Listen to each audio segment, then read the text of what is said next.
before you move toward the details. We're going to be doing some amazing things together over these months that we'll spend in conversation about how to maximize your life.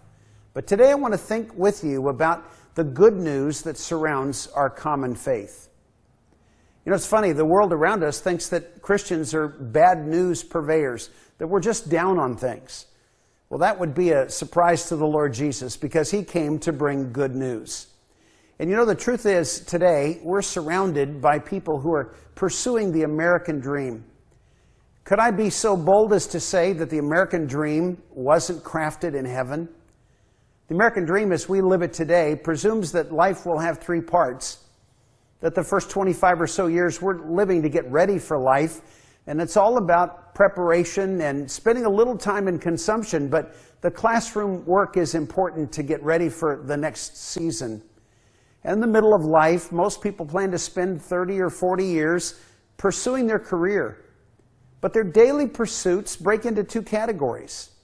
They tend to live life in consumption mode, and then they spend a little bit of time getting ready for what's to come. Consumption is our way of life. Our role in the economy is as consumers. And most people end every year of their life having nothing to show for the year just spent. They're spending their life.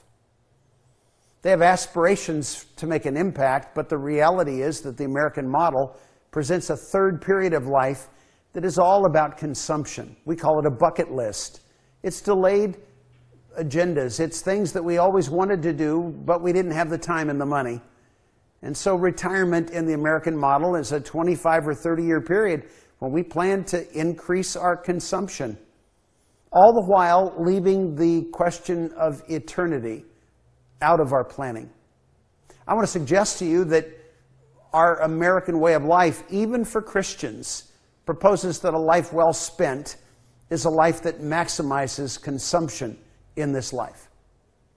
I want to think with you in these times together about a kingdom dream that is much grander, much greater, and much more meaningful than the American dream. It's a dream that embraces our life's prime objective. It's what Jesus said He had in mind when He was finishing 3 years with the men that He mentored. He said it this way, it's in John 15:16. You didn't choose me, but I chose you and appointed you so that you could go and bear fruit that would last, and so that whatever you ask in my name, the Father will give you.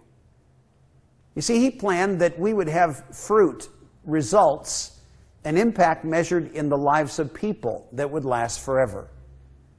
Because of that, I want to challenge you to think about a life not well spent, but a life well invested. That in the middle of life, and that's where we are, but in the middle of our lives, we would reorient toward a different approach. An approach that says less consumption, more preparation and saving for the season to come, and an increased level of involvement in things that will last forever. We're going to call that your calling.